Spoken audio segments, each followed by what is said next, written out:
이 사람을 체포해야 합니다. 절도 혐의로요. 부회장이 경찰관들을 바라보며 단호하게 말했어요. 병원 검사실이 순간 긴장감에 휩싸였습니다. 안 됩니다. 이 아이는 절대 체포할 수 없어요. 회장님의 목소리가 떨렸어요. 회장님, 왜 이런 도둑을 두둔하시는 겁니까? 두둔하는 게 아니라 진실을 말하는 거예요. 그때 의사가 검사실로 들어왔습니다. 손에는 서류가 들려 있었어요. 혈액 검사 결과가 나왔습니다. 모든 사람이 숨을 죽이고 기다렸습니다. DNA 일치도는 99.999%입니다. 친자 관계가 확실합니다. 순간 검사실이 정적에 휩싸였어요. 부회장의 얼굴이 창백해졌고 저는 믿을 수 없다는 표정으로 회장님을 바라봤습니다. 도훈아, 정말 내가 맞구나. 회장님이 눈물을 흘리며 저를 바라봤어요. 25년 만에 찾은 아들. 그들은 몰랐습니다. 절도범으로 몰린 그 청년이 바로 재벌가의 진짜 후계자였다는 것을. 이야기를 시작하기 전에 구독과 좋아요를 부탁드립니다. 구독과 좋아요는 영상 제작에 많은 도움과 힘이 됩니다. 안녕하세요. 저는 이도훈입니다. 28살이고요. 대리운전을 하며 살아가고 있습니다.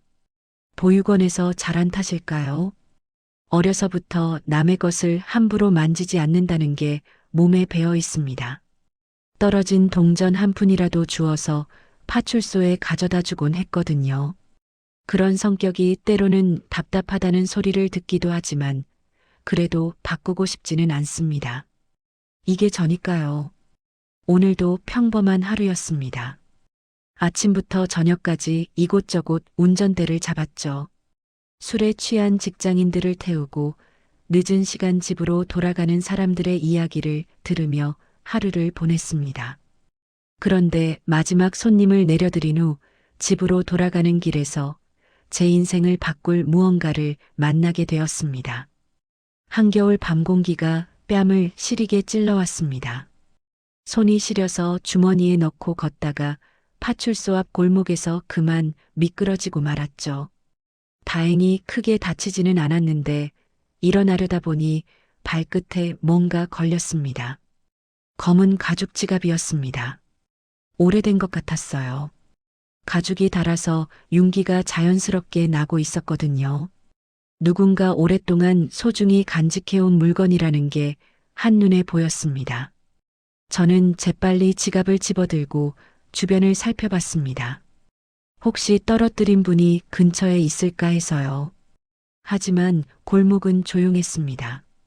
가로등 불빛만이 겨울밤의 정막을 밝히고 있었죠. 저는 잠시 망설였습니다. 바로 파출소에 맡길까 아니면 지갑 안을 확인해서 주인을 직접 찾아갈까? 그런데 아무래도 신분증이나 연락처가 있을 테니 확인해 보는 게 좋겠다는 생각이 들었어요. 지갑을 열어보니 예상과는 달랐습니다. 현금은 그리 많지 않았어요. 몇만 원 정도였죠. 그런데 그것보다 더 눈길을 끄는 것들이 있었습니다. 낡은 초음파 사진 한 장, 반으로 찢어진 가족 사진, 그리고 손때가 묻어 누렇게 변한 메모 조각이 들어 있었거든요. 초음파 사진을 보는 순간 가슴이 이상하게 먹먹해졌습니다. 흑백의 흐릿한 이미지 속에서 작은 생명체의 형태를 알아볼 수 있었어요. 누군가에게는 세상에서 가장 소중한 첫 만남의 증거였을 겁니다. 반쪽짜리 가족 사진은 더욱 마음을 아프게 했습니다. 남자와 아이가 함께 찍힌 사진이었는데 한쪽이 깔끔하게 찢어져 있었거든요. 아마 여자분이 있었을 자리였겠죠. 왜 찢어졌는지는 알 수 없지만 그 사진을 버리지 않고 간직하고 있다는 것만으로도 무언가 깊은 사연이 있을 거라는 생각이 들었습니다. 메모에는 삐뚤빼뚤한 글씨로 이런 내용이 적혀 있었어요. 도훈아, 엄마가 꼭 다시 찾을게. 기다려. 그 순간 저도 모르게 손이 떨렸습니다. 도훈이라는 이름이 바로 제 이름이었거든요. 물론 흔한 이름이니까 우연일 수도 있죠. 하지만 왠지 모를 기묘한 느낌이 들었습니다. 저는 보육원에서 자랐습니다. 부모님에 대한 기억이 전혀 없어요. 어려서부터 궁금했죠. 내 엄마는 어떤 사람일까? 내 아빠는 왜 나를 버렸을까? 그런 생각들이 밤이 되면 자꾸만 머릿속을 맴돌곤 했거든요. 그래서 이 메모를 보는 순간 마음이 복잡해졌습니다. 혹시나 하는 생각이 들면서도 한편으로는 말도 안 된다는 생각이 들기도 했어요. 세상에 도훈이라는 이름을 가진 사람이 얼마나 많은데요. 하지만 초음파 사진 속 아이의 예상 나이를 계산해 보니 묘하게 제 나이와 비슷했습니다. 그리고 가족 사진 속 남자분의 눈매가 어딘지 낯익은 느낌이었어요. 거울을 볼 때마다 보던 제 눈과 비슷한 것 같았거든요. 아니에요. 분명 착각일 겁니다. 너무 외로워서 이상한 상상을 하고 있는 거겠죠. 저는 고개를 저으며 지갑을 다시 닫았습니다. 그리고 파출소 방향으로 걸음을 옮겼어요. 경찰서에 맡기면 주인이 찾아가겠죠. 그게 가장 확실한 방법이니까요. 하지만 몇 걸음 걷다가 다시 멈춰 섰습니다. 지갑 안에 신분증이나 명함은 없었지만 혹시 다른 단서가 있을지도 모르잖아요. 그리고 이렇게 소중한 물건들이 들어있는 지갑이라면 주인분이 얼마나 애타게 찾고 있을까요? 경찰서에 맡기는 것보다 직접 찾아서 전해드리는 게 더 좋을 것 같았습니다. 저는 다시 지갑을 꺼내서 더 자세히 살펴봤습니다. 그러다가 메모 뒤편에 작은 글씨로 뭔가 적힌 걸 발견했어요.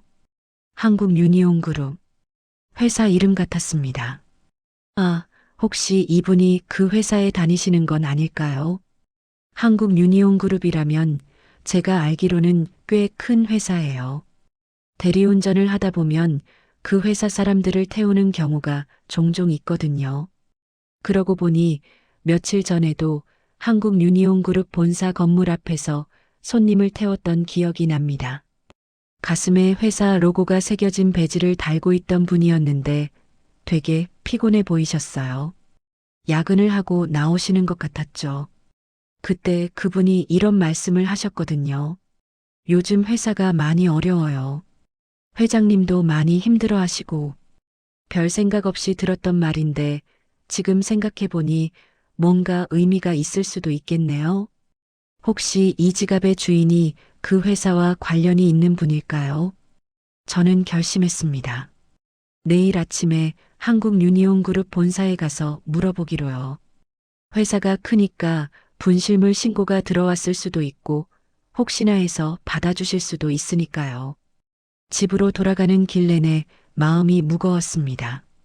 왜 그런지 모르겠지만 이 지갑을 발견한 게 단순한 우연이 아닌 것 같은 느낌이 들었거든요. 특히 그 메모에 적힌 도우나라는 이름이 자꾸만 머릿속에서 맴돌았어요. 설마 정말로 저와 관련이 있는 건 아니겠죠. 하지만 만약에, 정말 만약에 그렇다면 어떻게 해야 할까요? 28회 동안 궁금해했던 모든 것들에 대한 답을 얻을 수 있는 걸까요? 아니에요. 너무 앞서가고 있는 것 같습니다.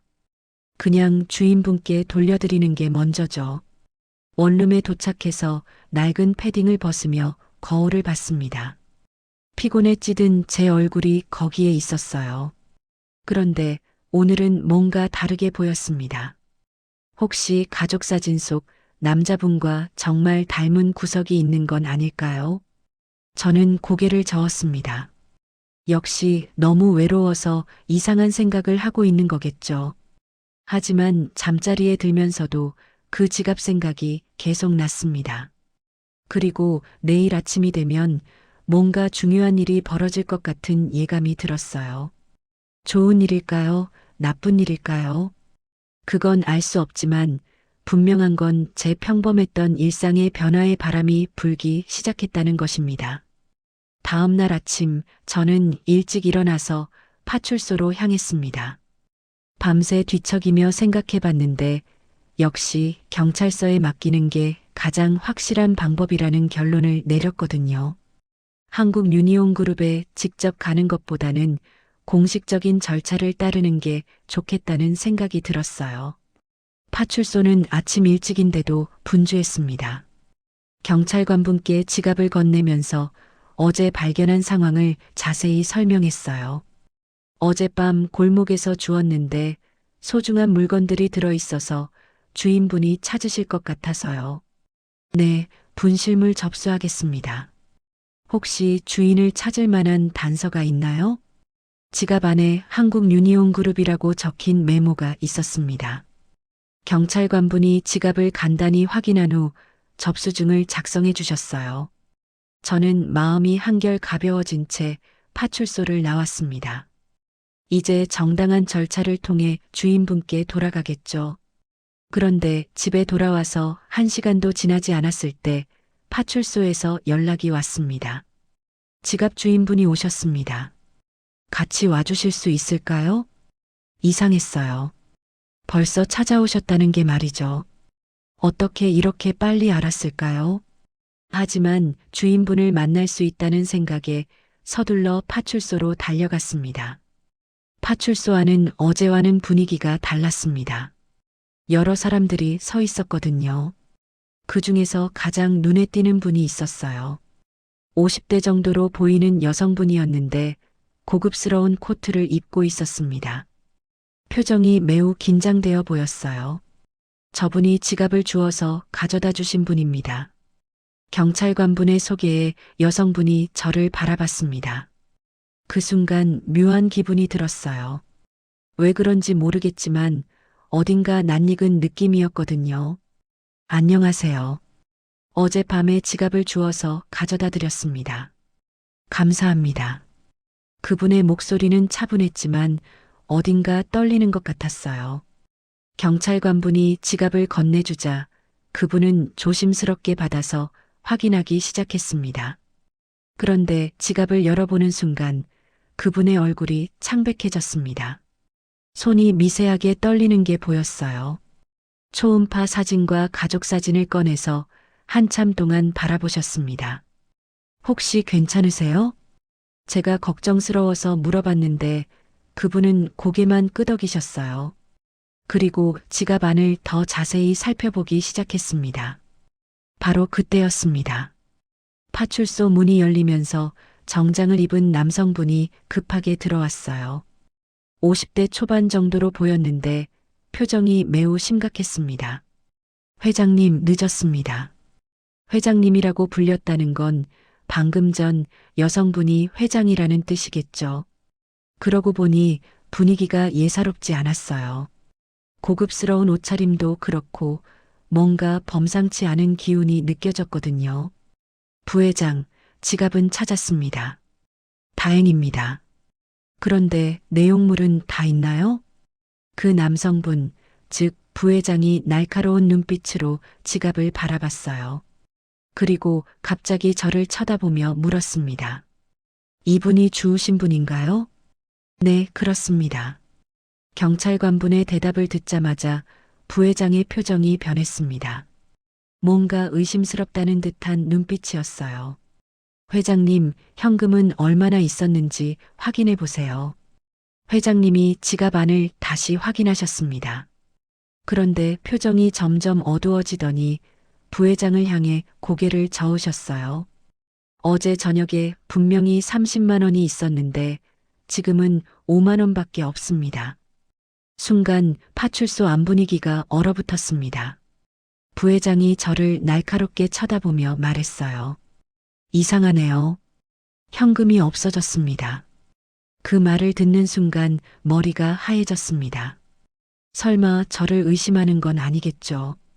저는 급히 해명했어요. 저는 지갑 안을 확인만 했을 뿐 아무것도 건드리지 않았습니다. 그럼 누가 가져갔다는 겁니까? 부회장의 목소리에는 차가운 의심이 담겨 있었어요. 경찰관분도 난감한 표정을 지으며 저를 바라봤습니다. 어제 밤부터 지금까지 이 지갑을 만진 사람은 이분뿐인데요. 상황이 급격히 나빠지고 있었습니다. 저는 다시 한번 목소리를 높여 해명했어요. 정말로 아무것도 가져가지 않았습니다. 그냥 주인을 찾기 위해서 확인만 했어요. 확인만 했다고요? 그럼 왜 현금이 줄어든 겁니까? 부회장이 점점 더 압박해 왔습니다. 주변에 있던 다른 사람들도 저를 의심의 눈초리로 바라보기 시작했어요. 혹시 생활이 어려우신가요? 대리운전을 하신다고 했는데 요즘 경기가 안 좋으니까. 그런 게 아닙니다. 그럼 뭔가요? 25만 원이 저절로 사라졌다는 겁니까? 저는 말문이 막혔습니다. 아무리 해명해도 상황은 점점 더 불리해져만 갔어요. 지갑을 발견한 건 저고 파출소에 가져온 것도 저였습니다. 객관적으로 보면 의심받을 만한 상황이었죠. 회장님은 계속 조용히 있었습니다. 지갑 안의 사진들을 바라보면서 깊은 생각에 잠겨 있는 것 같았어요. 가끔씩 저를 쳐다보는데 그 시선이 묘하게 복잡해 보였습니다. 경찰관님, 이런 경우 어떻게 처리하나요? 부회장이 경찰관에게 물었습니다. 일단 조사를 해봐야겠습니다. 정확한 경위를 파악해야 하니까요. 조사요? 뭘 더 조사합니까? 증거는 명확하잖아요. 부회장의 말투가 점점 더 공격적으로 변했습니다. 마치 이미 결론을 내린 것처럼 말하고 있었어요. 저는 정말 억울했습니다. 선의로 주운 지갑을 돌려주려고 했는데 오히려 도둑으로 몰리고 있다니요. 이런 일이 실제로 일어날 수 있는 거였나요? 정말로 아무것도 가져가지 않았습니다. 제가 왜 거짓말을 하겠어요? 그럼 누가 가져갔다는 겁니까? 지갑이 저절로 걸어 다니면서 돈을 썼다는 겁니까? 부회장의 비아냥거리는 말투에 가슴이 답답해졌습니다. 주변 사람들의 시선이 점점 더 차가워지는 게 느껴졌어요. 그런데 바로 그때 회장님이 입을 열었습니다. 잠깐만요. 모든 사람들이 회장님을 바라봤습니다. 이 지갑을 어디서 주었다고 하셨죠? 파출소 앞 골목에서요. 어제 몇 시쯤이었나요? 밤 11시 반쯤이었습니다. 회장님이 부회장을 바라보며 말했어요. 어제 저녁 식사 후에 지갑을 확인했을 때는 분명히 30만 원이 있었습니다. 그런데 집에 도착하기 전에 지갑을 잃어버렸다는 걸 알았어요. 그렇죠. 그래서 이 청년이 의심스러운 겁니다. 하지만 이상한 점이 있어요. 회장님의 말에 모든 사람들이 집중했습니다. 만약 이 청년이 돈을 가져갔다면 굳이 지갑을 가져다 줄 이유가 있었을까요? 돈만 빼고 지갑은 버리면 되잖아요. 순간 부회장의 표정이 미묘하게 변했습니다. 그건 양심의 가책 때문일 수도 있습니다. 25만 원을 훔쳐놓고 양심의 가책을 느낄 정도라면 처음부터 훔치지 않았을 겁니다. 회장님의 말이 일리가 있었어요. 저는 희망을 품기 시작했습니다. 혹시 믿어주시는 건 아닐까요? 하지만 부회장은 물러서지 않았습니다. 아무튼 현금이 없어진 건 사실이고 이 청년이 가장 유력한 용의자입니다.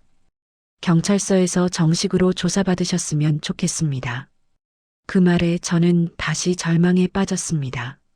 정말 경찰서에 끌려가야 하는 건가요? 아무것도 하지 않았는데 말이에요. 상황은 계속 제자리였습니다. 부회장은 저를 의심하고 회장님은 미묘하게 제 편을 드는 것 같았지만 확실하지 않았어요. 경찰관부는 중간에서 애매한 입장이었고요. 그때 저는 깨달았습니다. 이건 단순한 분실물 사건이 아니라는 걸 말이에요. 뭔가 더 복잡한 상황이 얽혀 있는 것 같았어요. 부회장의 태도가 너무 공격적이었거든요. 마치 처음부터 저를 범인으로 몰기로 결정하고 온 것 같았습니다. 하지만 그 이유를 알 수는 없었어요. 저는 그들과 아무런 관계가 없는 사람인데 왜 이런 일이 벌어지는 걸까요? 파출소 안에 무거운 침묵이 계속되는 가운데 저는 불안한 마음으로 앞으로 어떻게 될지 걱정했습니다.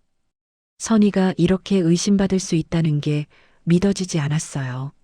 침묵이 길어지는 동안 회장님은 계속 저를 바라보고 계셨습니다. 그 시선이 묘하게 복잡해 보였어요. 의심과 호기심, 그리고 알 수 없는 감정이 뒤섞인 듯한 눈빛이었거든요. 처음에는 지갑 분실로 인한 당연한 관심이라고 생각했습니다. 하지만 시간이 지나면서 뭔가 다르다는 걸 느꼈어요.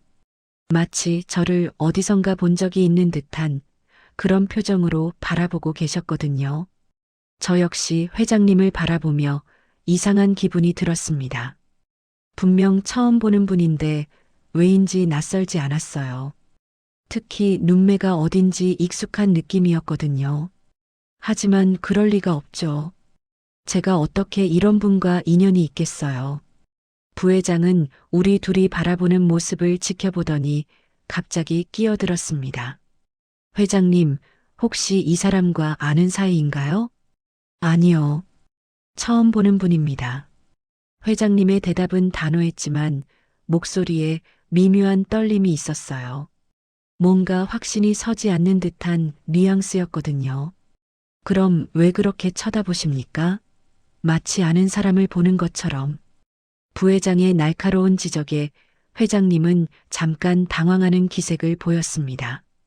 그리고 급히 시선을 다른 곳으로 돌리셨어요. 그냥 젊은 청년이 이런 일에 휘말린 게 안타까워서요.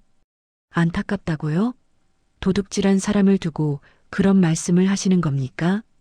아직 확실하지 않잖아요. 뭐가 확실하지 않습니까? 증거는 명백한데요. 부회장이 점점 더 공격적으로 나왔습니다. 마치 회장님이 저를 두둔하는 것 자체가 못마땅하다는 듯한 태도였어요. 저는 그런 분위기를 감지하고 조심스럽게 입을 열었습니다. 죄송합니다. 제가 괜한 오해를 불러일으킨 것 같네요. 정말로 아무것도 가져가지 않았는데 또 그런 소리 하는군요. 그럼 증명할 수 있습니까? 부회장이 차갑게 반박했어요. 증명이라니 어떻게 증명하라는 말씀인가요? 당연히 결백을 증명하는 거죠. 혹시 주머니나 집에 그 돈이 있는 건 아닙니까? 순간 기가 막혔습니다. 없는 것을 어떻게 증명하라는 건가요? 저는 억울한 마음에 목소리를 높였어요. 제 집을 수색해도 좋습니다. 정말 아무것도 없으니까요. 그렇게 하시죠. 경찰관님, 이 사람 집을 수색할 수 있지 않습니까? 부회장이 경찰관에게 강하게 요구했습니다. 경찰관분은 난감한 표정을 지으며 말했어요. 그러려면 영장이 필요한데요. 아직 그 정도까지는. 영장이요? 본인이 동의한다고 하잖습니까? 상황이 점점 더 심각해지고 있었습니다. 부회장은 마치 이미 결론을 내린 것처럼 행동하고 있었어요. 저를 범인으로 만들기 위해 모든 방법을 동원하는 것 같았습니다. 그런데 왜 이렇게까지 하는 걸까요? 25만 원이라는 돈이 이런 분들에게는 그리 큰 돈도 아닐 텐데 말이에요. 뭔가 다른 이유가 있는 것 같았어요. 바로 그때 부회장이 경찰관에게 뭔가를 귓속말했습니다. 경찰관분의 표정이 변하더니 저에게 물어봤어요. 혹시 주민등록상 주소와 실거주지가 다른가요? 아니요. 같습니다. 그럼 가족관계는 어떻게 되시나요? 갑자기 왜 이런 걸 묻는지 이해할 수 없었습니다. 하지만 숨길 게 없으니까 솔직하게 대답했어요. 가족은 없습니다. 보육원에서 자랐거든요. 그 순간 부회장의 눈에 묘한 빛이 번쩍였습니다. 마치 기다리던 답을 들은 것처럼 보였어요. 보육원 출신이라고 합니다. 부회장이 회장님을 향해 의미심장하게 말했습니다. 회장님의 얼굴이 순간 창백해졌어요. 마치 큰 충격을 받은 것처럼 보였습니다. 보육원이요?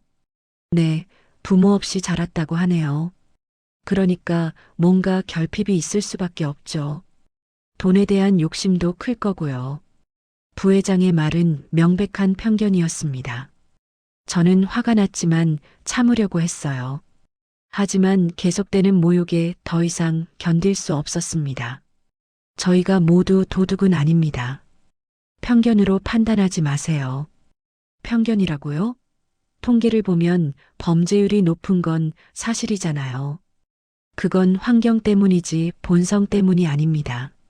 환경도 핑계죠. 결국은 개인의 선택 문제니까요. 부회장의 냉소적인 말투에 가슴이 답답해졌습니다.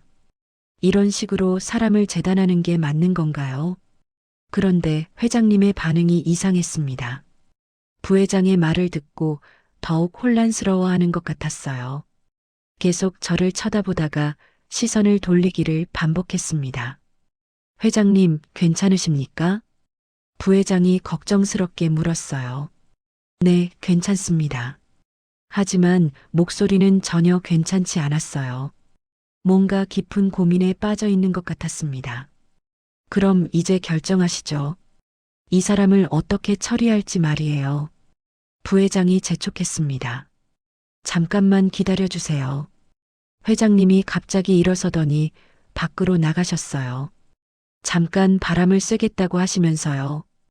파출소 안에는 부회장과 경찰관, 그리고 저만 남았습니다.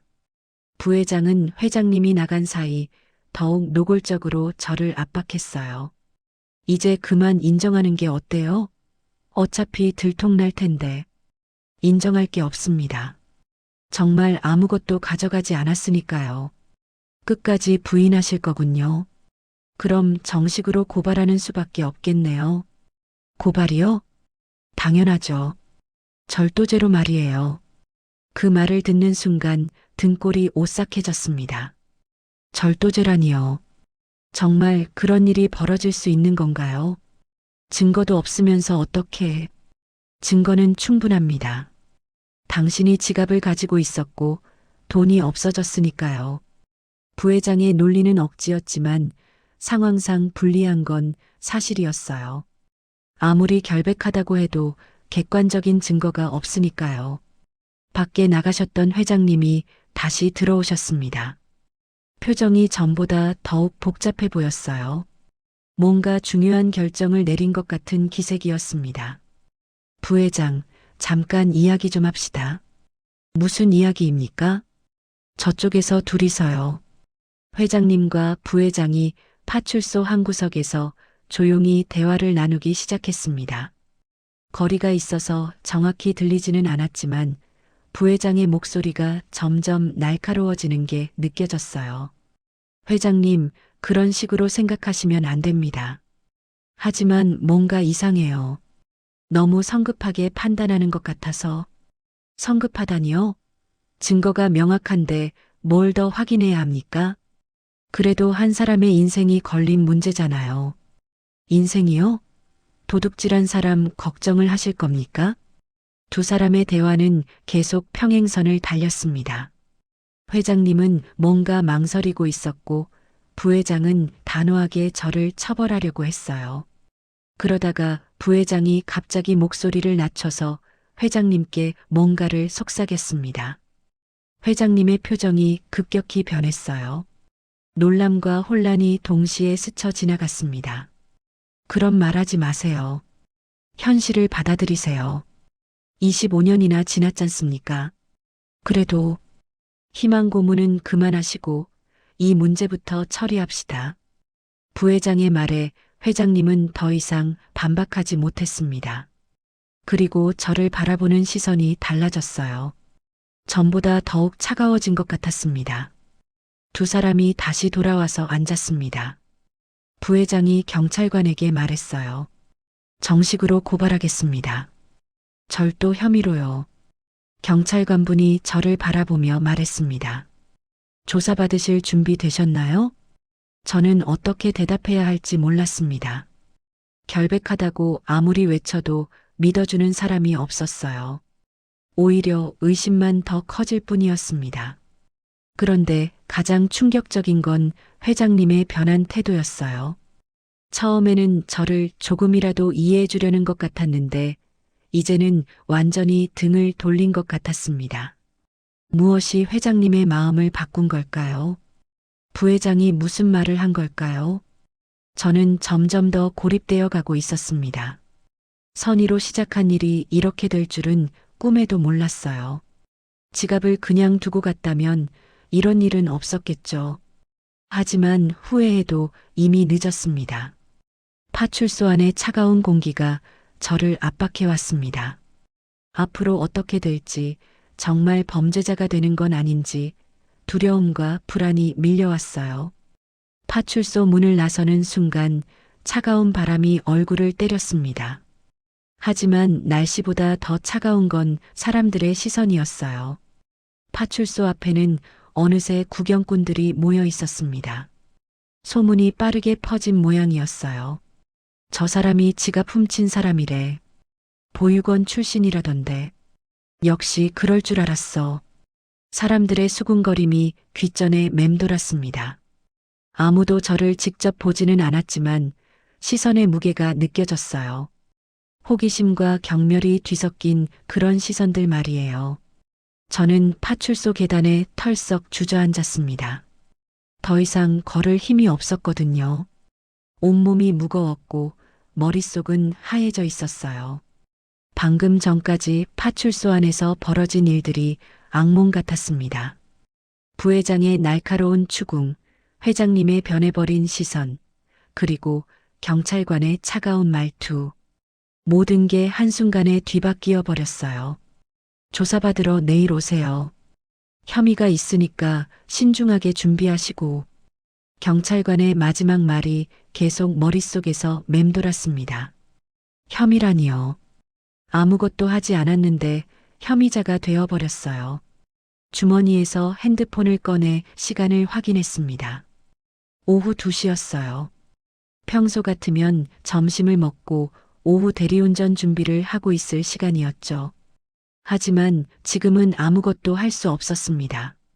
배에서 꼬르륵 소리가 났어요. 아침을 제대로 못 먹고 나왔더니 배가 고팠습니다. 하지만 밥을 먹을 기분도 돈도 없었어요. 지갑에는 10,000원짜리 2장뿐이었거든요. 어떻게 이런 일이 생길 수 있지?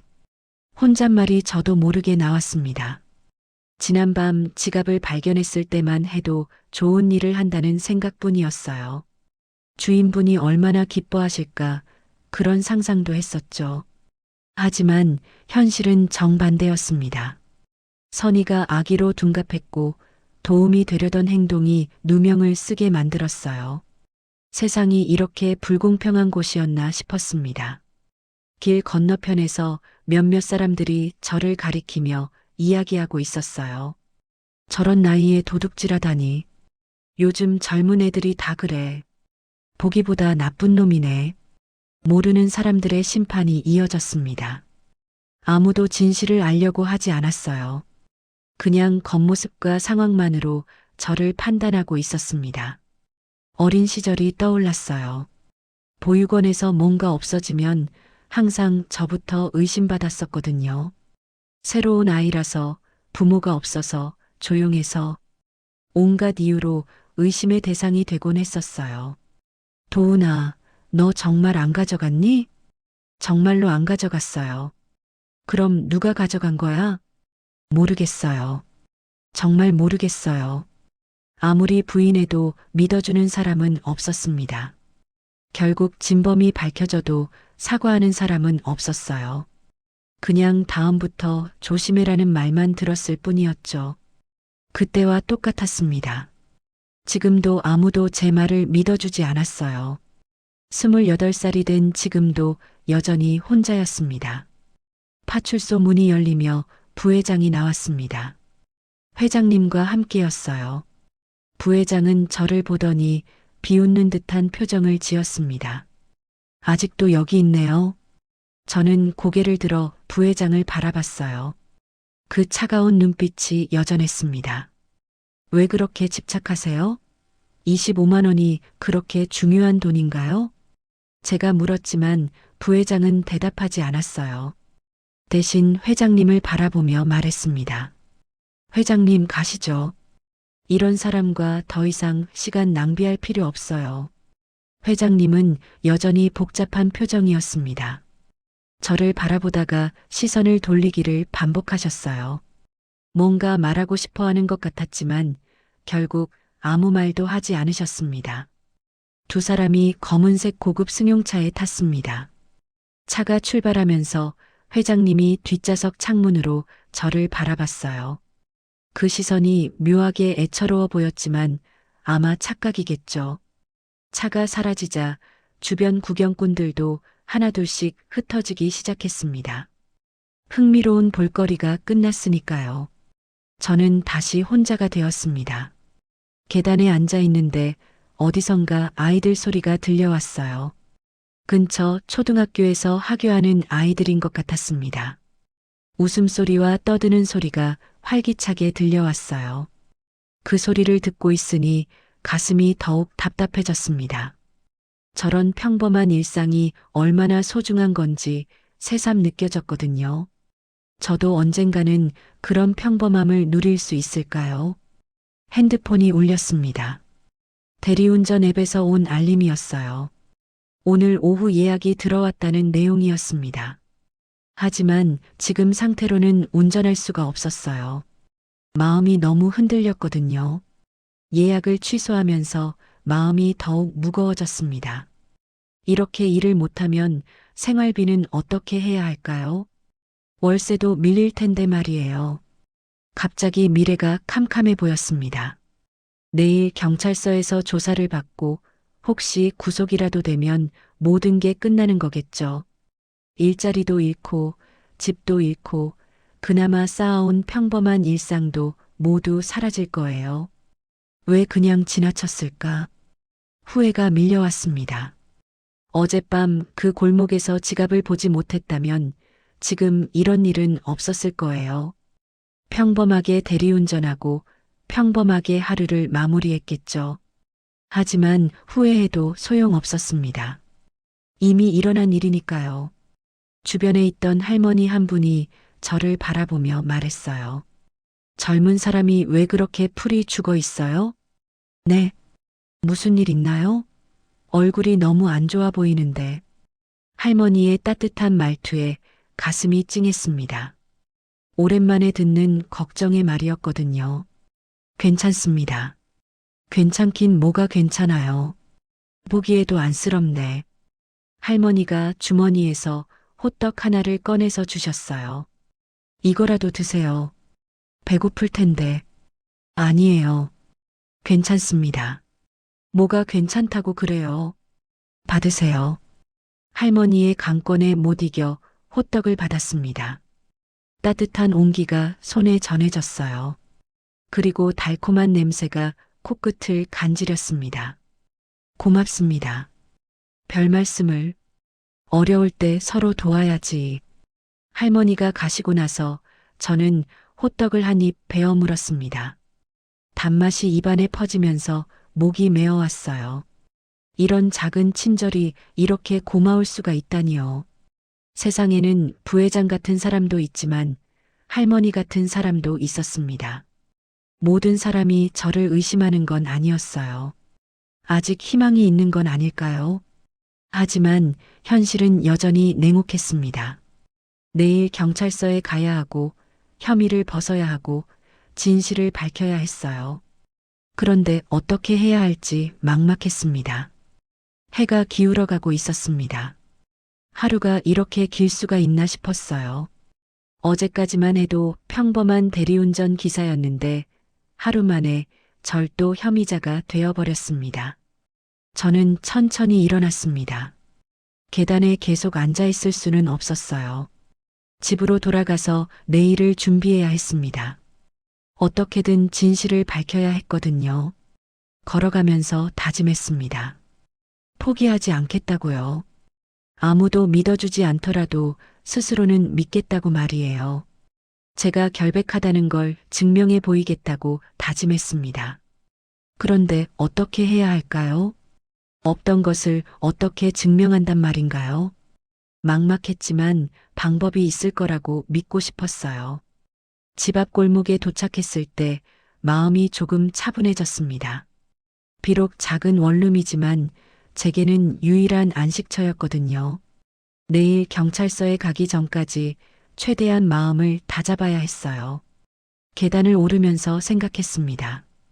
이 모든 일이 정말 우연일까요? 아니면 뭔가 다른 이유가 있는 건 아닐까요? 부회장의 태도가 너무 이상했거든요. 마치 처음부터 저를 범인으로 만들기로 결심하고 온 것 같았어요. 그리고 회장님의 반응도 수상했습니다. 제가 보육원 출신이라는 말을 듣고 왜 그렇게 놀라셨을까요? 뭔가 숨겨진 이야기가 있는 건 아닐까요? 방에 들어가서 거울을 봤습니다. 피곤에 찌든 제 얼굴이 거기에 있었어요. 하루 만에 늙은 것 같았습니다. 하지만 눈빛만은 예전과 달랐어요. 절망보다는 오히려 의지가 느껴졌습니다. 포기하지 않겠다는 의지 말이에요. 한서정 회장은 집무실 문을 닫고 책상 앞에 앉았습니다. 파출소에서 돌아온 지 1시간이 지났지만 마음이 진정되지 않았어요. 자꾸만 그 청년의 얼굴이 떠올랐거든요. 책상 위에 놓인 검은 가죽 지갑을 바라봤습니다. 25년을 함께해온 이 지갑이 오늘따라 무겁게 느껴졌어요. 떨리는 손으로 지갑을 다시 열었습니다. 초음파 사진이 맨 위에 있었어요. 흑백의 흐릿한 이미지 속에서 작은 생명체의 형태가 보였습니다. 28년 전 처음으로 아들을 확인했던 그 순간의 기쁨이 되살아났어요. 도훈이라고 부르자. 남편이 웃으며 말했던 목소리가 귓전에 맴돌았습니다. 그때는 모든 게 행복했었죠. 곧 태어날 아들에 대한 기대와 사랑으로 가득했었어요. 초음파 사진을 조심스럽게 뒤집어 봤습니다. 그러자 숨겨져 있던 작은 메모가 나타났어요. 누렇게 변한 종이에 자신의 필체로 적힌 글귀였습니다. 어떤 모습이든 반드시 아들을 찾겠다. 그날 밤에 적은 글이었어요. 사고 직후 병원에서 남편과 아들을 모두 잃었다는 소식을 들은 후의 말이에요. 절망 속에서도 포기하지 않겠다는 다짐을 담아 적었던 문장이었습니다. 25년 전 그 추운 겨울밤이 생생히 떠올랐습니다. 눈이 내리던 밤 남편이 갓난 아들을 데리고 병원에서 집으로 돌아오는 길이었어요. 저녁에 아들이 열이 나서 응급실에 갔었거든요. 걱정 마세요. 금방 집에 갈게요. 남편의 마지막 통화였습니다. 그리고 1시간 후 경찰에서 연락이 왔어요. 교통사고가 났다고 병원으로 오라고 했습니다. 하지만 너무 늦었어요.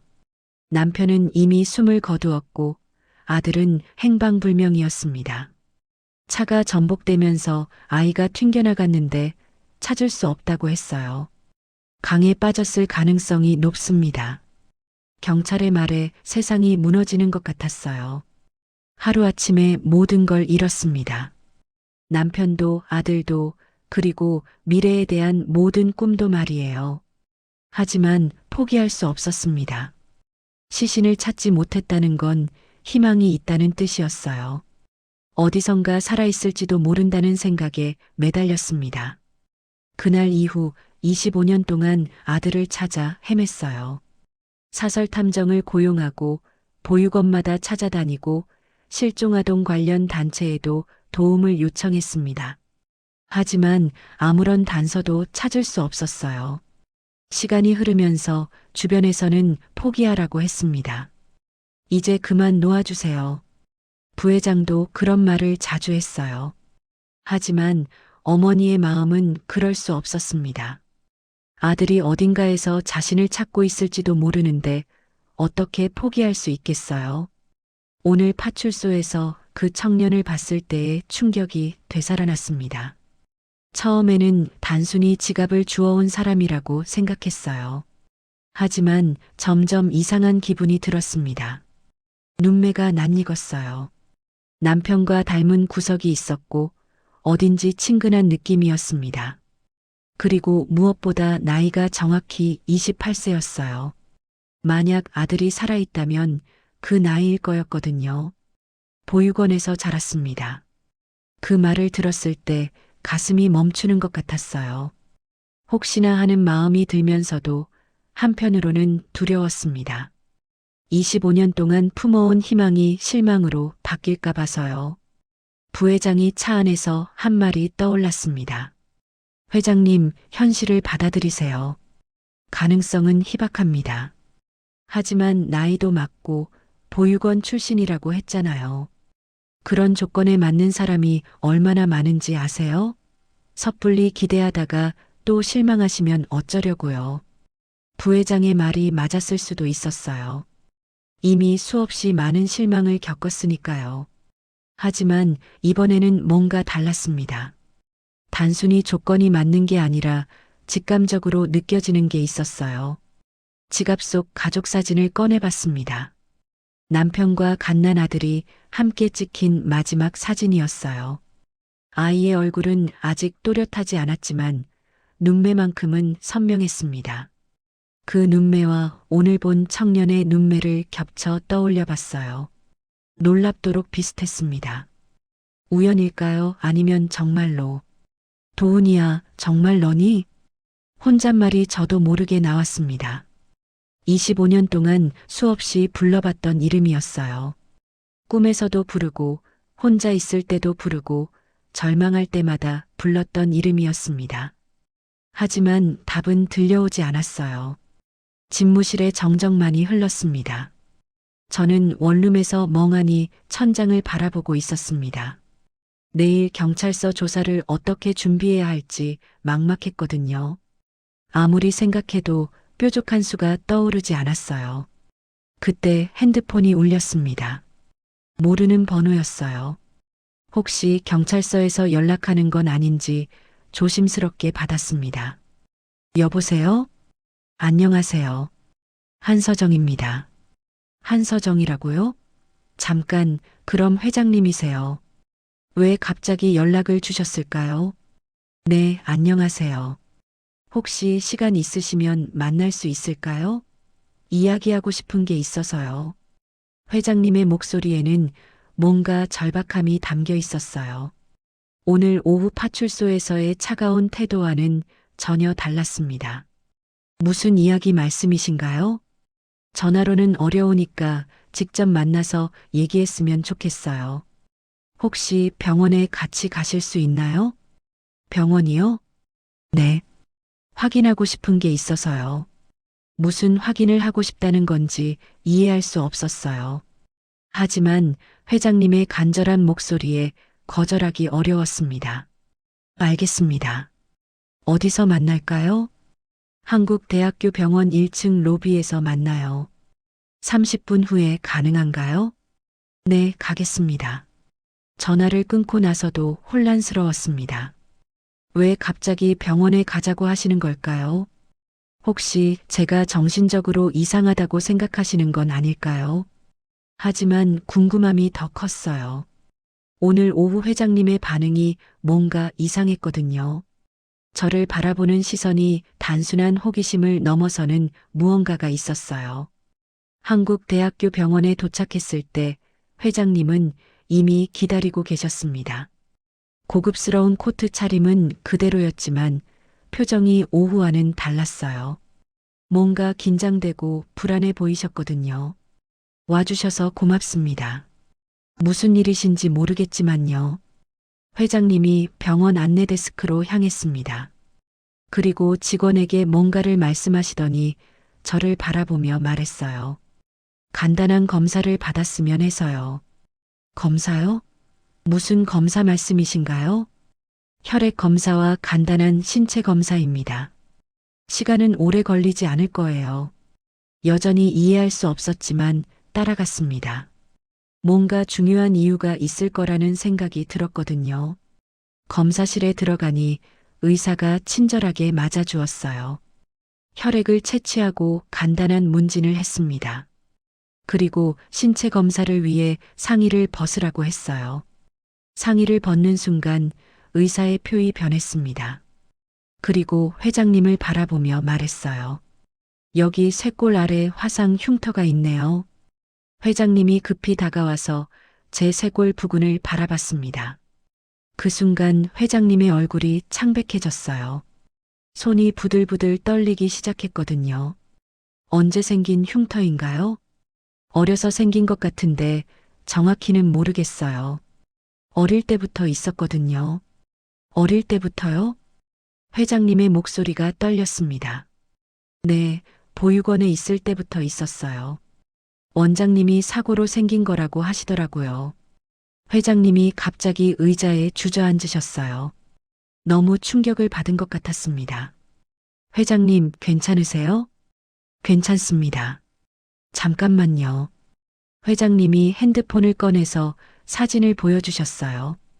병원 침대에 누워있는 갓난아기 사진이었어요. 아이의 쇄골 부근에 거즈가 붙어 있었습니다. 28년 전에 찍은 사진입니다. 교통사고 후에 병원에서 치료받을 때요. 저는 사진을 자세히 봤어요.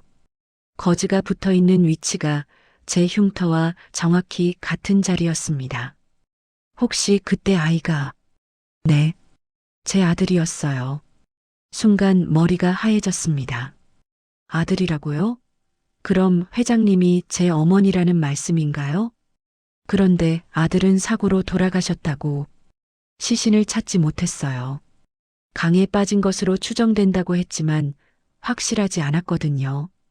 회장님의 설명을 듣고 있는데 갑자기 검사실 문이 벌컥 열렸습니다.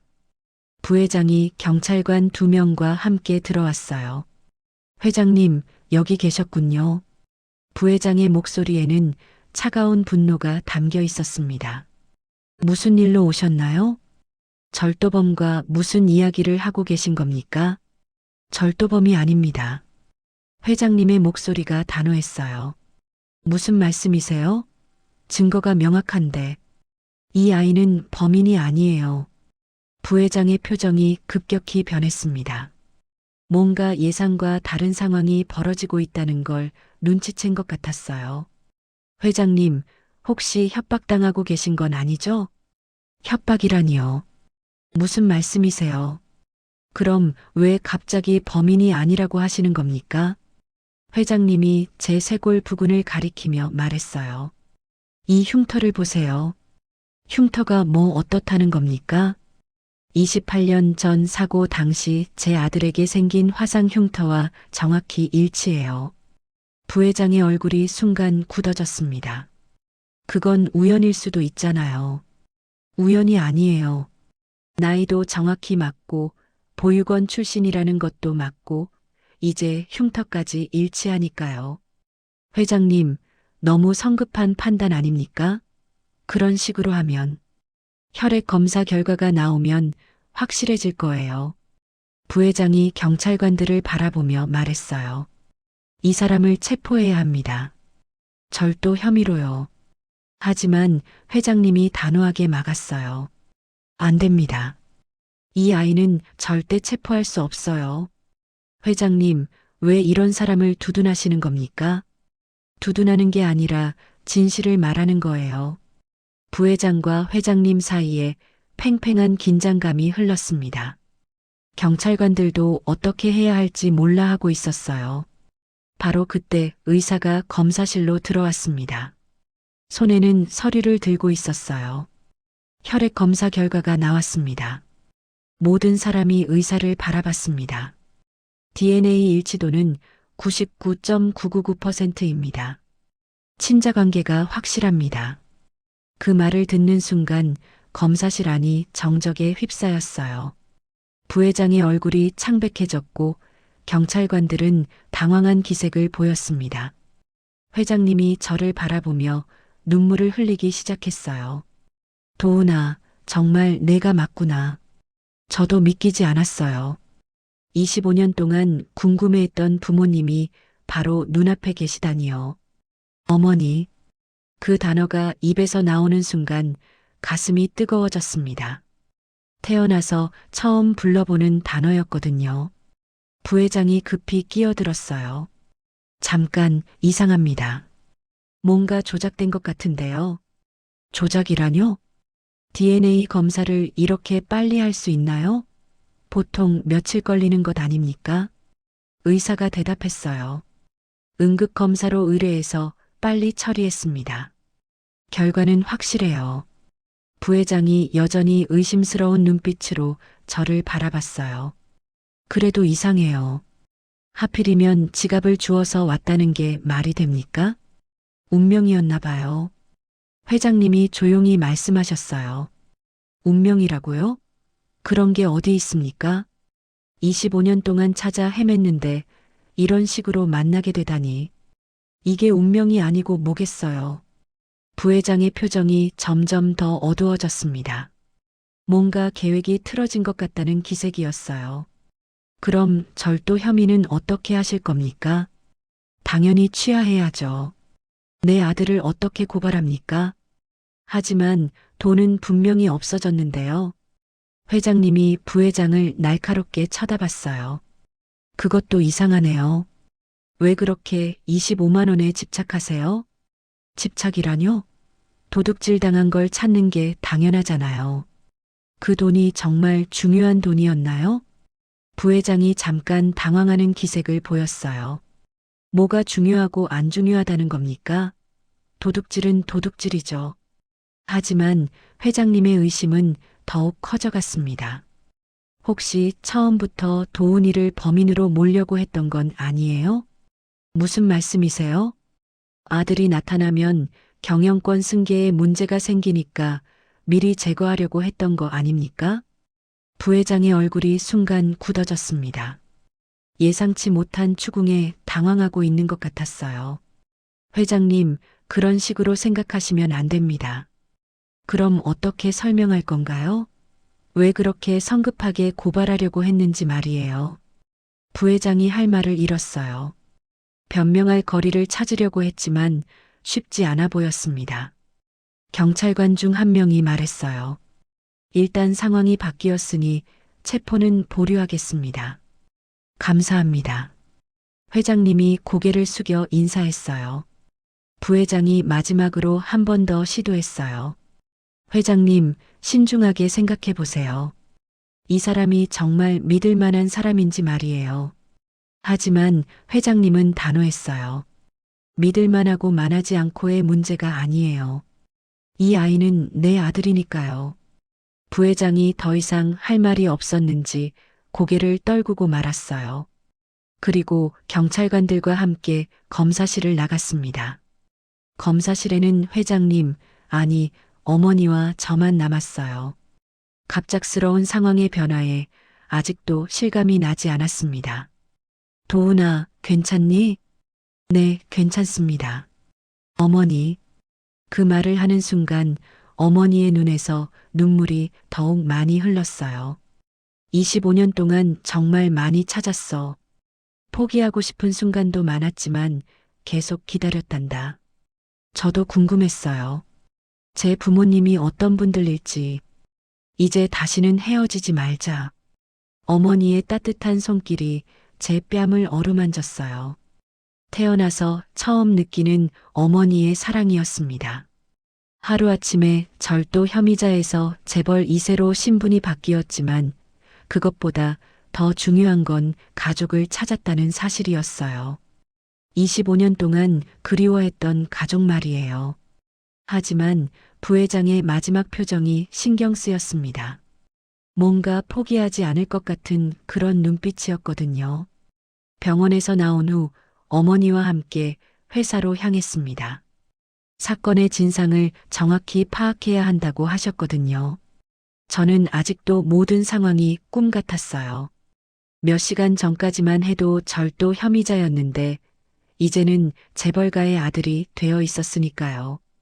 한국 유니온그룹 본사는 생각보다 웅장했습니다. 고층 건물의 최상층에 있는 회장실로 올라가는 동안 마음이 복잡했어요. 어머니는 제 손을 꼭 잡고 놓지 않으셨습니다. 25년 만에 찾은 아들을 다시 잃을까봐 두려워하시는 것 같았어요. 회장실 문을 열고 들어가자 부회장이 책상 앞에 서 있었습니다. 우리를 보는 그의 표정이 어두웠어요. 예상치 못한 상황의 반전에 당황하고 있는 게 역력했습니다. 부회장, 이야기할 게 있어요. 어머니의 목소리에는 전에 없던 단호함이 담겨 있었어요. 무슨 이야기 말씀이십니까?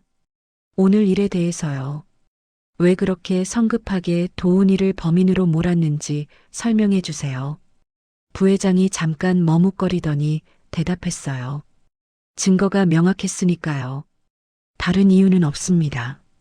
정말 그뿐인가요?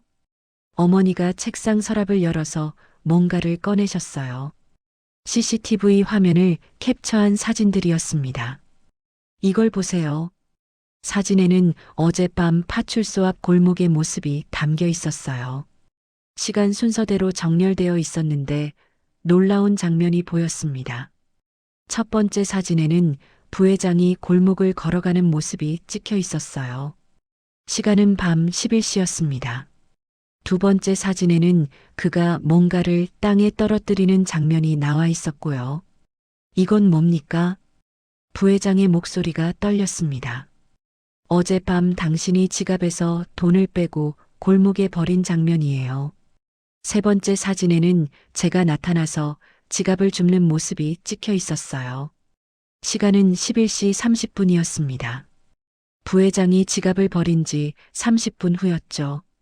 처음부터 계획된 일이었군요. 어머니의 말에 부회장의 얼굴이 창백해졌어요. 아닙니다.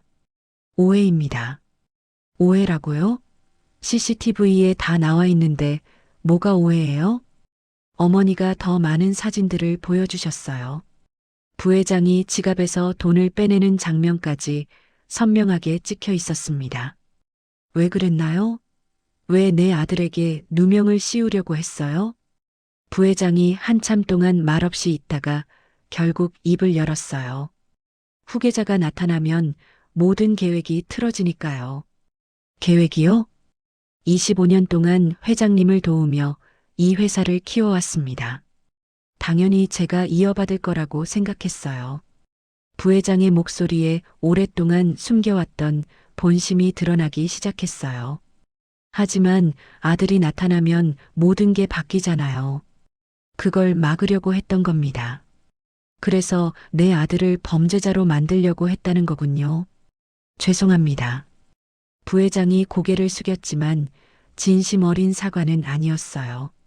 들킨 것에 대한 후회일 뿐이었습니다. 바로 그때 회장실 문이 열리며 경찰관들이 들어왔어요. 어머니가 미리 연락해 두셨나 봅니다. 장기훈 부회장이십니까? 네, 그렇습니다. 무고죄와 업무방해죄로 체포하겠습니다. 경찰관이 수갑을 꺼내자 부회장의 얼굴이 절망으로 일그러졌어요. 회장님, 이렇게까지 하실 겁니까? 당연하죠. 내 아들에게 한 일을 그냥 넘어갈 수는 없어요. 하지만 25년 동안 회사를 위해 일했잖아요. 그것과 이것은 별개예요. 어머니의 목소리에는 흔들림이 없었어요. 가족보다 중요한 건 없다는 확고한 의지가 느껴졌습니다. 부회장이 수갑을 찬 채로 끌려나가면서 저를 한 번 더 바라봤어요. 그 시선에는 원망과 분노가 담겨 있었습니다. 자신의 욕심 때문에 모든 걸 잃게 된 것에 대한 후회보다는 계획이 실패한 것에 대한 분노가 더 커 보였어요. 회장실에 정적이 흘렀습니다. 어머니는 창밖을 바라보며 깊은 한숨을 쉬셨어요. 미안해, 도훈아. 왜 사과하세요? 내가 제대로 못 봤어. 25년 동안 옆에 있으면서도 그 사람의 진짜 속마음을 몰랐다니. 어머니의 목소리에 자책이 담겨 있었어요. 어머니 잘못이 아니에요. 아니야. 내 잘못이 맞아. 너무 일에만 빠져서 사람을 제대로 보지 못했어. 어머니가 제 손을 잡으셨어요. 떨리는 손이었습니다. 그리고 오늘도 미안해. 처음에는 너를 믿지 못했잖아. 당연한 일이에요. 갑자기 나타난 사람을 어떻게 바로 믿겠어요. 하지만 엄마는 달라야 했어. 내 아들을 알아봤어야 했는데. 어머니의 눈에서 눈물이 흘렀어요. 25년간 쌓인 죄책감과 그리움이 한꺼번에 터져 나오는 것 같았습니다. 이제 됐어요. 우리 다시 만났잖아요. 너무 늦어서 미안해. 정말 너무 늦었어. 늦지 않았어요. 지금이라도 만났으니까요. 저는 어머니를 꼭 안아드렸어요. 25년 동안 그리워했던 따뜻함이 느껴졌습니다. 어머니도 저를 꼭 안으며 계속 눈물을 흘리셨어요. 한참 후에 어머니가 진정하시고 말씀하셨어요. 이제 정식으로 회사에 발표할게. 내가 내 아들이라는 걸 말이야. 그러면 언론에서 많이 시끄러울 텐데요. 괜찮아. 당당하게 할 거야. 숨길 이유가 없으니까. 어머니의 얼굴에 결의가 담겨 있었어요.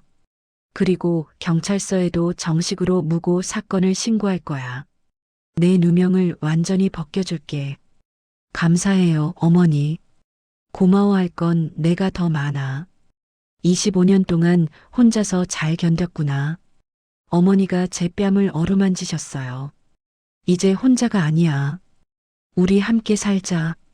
그날 저녁 경찰서에서 정식으로 무고 사건이 접수되었습니다. 부회장의 범행이 명확히 밝혀지면서 제 누명은 공식적으로 벗겨졌어요. 파출소에서 저를 의심스럽게 바라봤던 경찰관분도 정중하게 사과해 주셨습니다. 언론에서도 이 사건을 크게 보도했어요.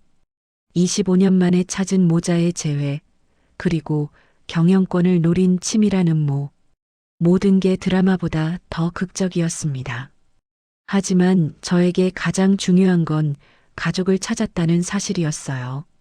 어머니와 함께 보낸 첫날 밤, 저는 처음으로 진짜 집이라는 느낌을 받았습니다. 도훈아, 내일부터 회사에 나와. 회사에요? 내가 아들인데 당연히 일을 배워야지. 어머니의 말씀에 새로운 인생이 시작되는구나 싶었어요. 대리운전 기사에서 재벌 2세로 상상도 못했던 변화였습니다. 하지만 가장 큰 변화는 따로 있었어요. 더 이상 혼자가 아니라는 것, 그리고 저를 사랑해주는 가족이 있다는 것이었습니다. 어제까지만 해도 절망 속에 있었는데 하루 만에 모든 게 바뀌었어요. 선의로 시작한 작은 행동이 이런 기적을 불러온 거였습니다. 지갑을 주운 그 순간을 후회했었지만 이제는 감사했어요. 그 선택이 저를 가족에게 데려다 주었으니까요. 밤늦게 어머니와 마지막 인사를 나누며 잠자리에 들었습니다. 내일부터는 완전히 새로운 인생이 시작될 거였어요. 설레기도 하고 두렵기도 했지만 어머니가 함께 해주신다는 것만으로도 충분했습니다. 25년 동안의 외로움이 하루 만에 끝났습니다. 이제 진짜 집에서 진짜 가족과 함께 살 수 있게 된 거였어요. 아침 햇살이 거실 창문을 통해 은은하게 스며들었습니다. 어머니의 집에서 맞는 첫 아침이었어요. 눈을 뜨는 순간 이 모든 일이 꿈이었나 싶었지만 낯선 천장과 따뜻한 이불의 감촉이 현실을 말해주었습니다. 부엌에서 무언가 끓는 소리가 들려왔어요. 어머니가 벌써 일어나서 아침을 준비하고 계시는 것 같았습니다. 저는 조심스럽게 침실 문을 열고 나왔어요. 일어났구나. 어머니가 환한 미소로 저를 맞아주셨어요. 아침 햇살 아래 서 계신 모습이 따뜻해 보였습니다. 네, 안녕하세요. 아직 어색했어요. 어떻게 인사해야 할지, 어떻게 행동해야 할지 잘 모르겠었거든요. 25년 동안 혼자 살다가 갑자기 가족이 생긴다는 게 쉬운 일이 아니었습니다. 어서 앉아. 미역국 끓였어. 식탁에는 김이 모락모락 나는 미역국과 따뜻한 밥, 그리고 간단한 반찬들이 차려져 있었어요. 평범한 한국인의 아침 식사였지만 저에게는 특별했습니다. 어머니가 직접 하셨어요? 당연하지. 내 아들 첫 아침인데. 어머니의 목소리에 자랑스러움이 묻어났어요. 25년 만에 아들에게 밥을 해줄 수 있게 된 기쁨이 느껴졌습니다. 저는 조심스럽게 숟가락을 들었어요. 미역국 한 모금을 떠서 입에 넣는 순간 왠지 모를 뭉클함이 밀려왔습니다. 누군가 저를 위해 직접 끓여준 국이었거든요. 보육원에서도 혼자 살 때도 이런 경험은 없었어요. 항상 혼자 밥을 해 먹거나 대충 때우는 시기였죠. 하지만 지금은 달랐습니다. 저만을 위해 정성스럽게 준비된 따뜻한 식사가 있었어요. 맛있어요. 정말 25년 동안 요리를 안 해봤는데 괜찮을까 걱정했어. 어머니도 오랫동안 혼자 사셨나 봅니다. 아들을 잃고 나서는 가정적인 일들을 멀리 하셨을 거예요. 그런 어머니가 저를 위해 다시 부엌에 서신 거였습니다. 식사를 하면서 문득 깨달았어요. 이것이 바로 집이라는 공간의 의미였구나 싶었습니다. 단순히 잠자는 곳이 아니라 누군가 나를 기다려주고 걱정해주는 곳, 따뜻한 밥과 함께 사랑을 나누는 곳이었어요. 도훈아, 이제 이름도 바꿔야겠다. 네, 한도훈으로 말이야. 성도 바꾸고, 한도훈, 제 진짜 이름이었습니다. 28년 만에 찾은 진짜 정체성이었어요. 좋아요. 한도훈이요. 이름을 바꾸는 것만으로도 새로운 인생이 시작되는 기분이었습니다. 이도훈이라는 이름으로 살았던 지난 28년이 꿈 같았어요. 어머니가 제 손을 잡으셨어요. 앞으로 힘들거나 어려운 일 있으면 언제든 말해. 이제 혼자가 아니니까. 그 말을 들으니 가슴이 뜨거워졌습니다. 평생 혼자였던 제게 혼자가 아니다라는 말이 얼마나 큰 위로가 되는지 몰랐어요. 어머니도 이제 혼자가 아니에요. 제 말에 어머니의 눈이 촉촉해졌어요. 그러게. 우리 둘 다 이제 혼자가 아니구나. 식사를 마치고 함께 설거지를 했습니다. 어머니가 씻으면 저는 닦고 자연스럽게 호흡을 맞춰가며 일을 나눠 했어요. 이런 평범한 일상이 이렇게 소중할 수가 있다니요. 오늘부터 회사에서 일을 배워야지. 제가 잘할 수 있을까요? 당연히 잘할 거야. 내 아들인데. 어머니의 확신에 찬 목소리에 용기가 났어요. 대리운전 기사로 살았던 제가 재벌 회사에 일을 할 수 있을지 걱정됐지만 어머니가 함께 해주시니까 할 수 있을 것 같았습니다. 준비를 마치고 집을 나서는데 어머니가 말씀하셨어요. 도훈아, 지갑 주어서 정말 다행이다. 네. 만약 그냥 지나쳤다면 우리는 영영 만나지 못했을지도 몰라. 그 말이 맞았어요. 만약 제가 지갑을 그냥 두고 갔다면 이 모든 일은 일어나지 않았을 거예요. 선의로 시작한 작은 행동이 인생을 바꾼 기적이었습니다. 앞으로도 착한 마음 잃지 마. 그게 너를 나에게 데려다 준 거니까. 어머니의 말씀에 깊이 고개를 끄덕였어요. 힘들어도 정직하게, 어려워도 선하게 살아가겠다고 다짐했습니다. 차 안에서 바라본 아침 풍경이 새로웠어요. 같은 길이지만 어제와는 완전히 다르게 보였습니다. 모든 게 희망적이고 밝아 보였거든요. 도훈아, 내 어머니, 사랑한다. 짧은 말이었지만 제 가슴을 따뜻하게 만들어 주었어요. 살면서 처음 들어보는 말이었습니다. 부모의 사랑을 받아본 적이 없던 제게는 세상에서 가장 소중한 말이었어요. 저도 사랑해요, 어머니. 그렇게 우리는 새로운 하루를 시작했습니다. 어제까지 낯선 사이였지만 이제는 진짜 가족이 되어서 말이에요. 버려진 아이가 아니라 선택받은 아들로, 혼자였던 사람이 아니라 사랑받는 가족으로 저는 완전히 새로운 삶을 살게 되었습니다. 때로는 작은 선의가 큰 기적을 만들어낸다는 걸 깨달았어요. 그리고 포기하지 않고 기다리면 언젠가는 꿈이 이루어진다는 것도 말이에요. 이제 저는 혼자가 아닙니다. 사랑하는 어머니와 함께 새로운 꿈을 만들어 갈 거예요. 그럼 오늘 이야기는 여기까지입니다. 영상을 시청해주신 모든 분들 고맙습니다. 저는 AI 나레이션 사연 읽는 펭귄이었습니다. 구독과 좋아요 부탁드립니다. 감사합니다.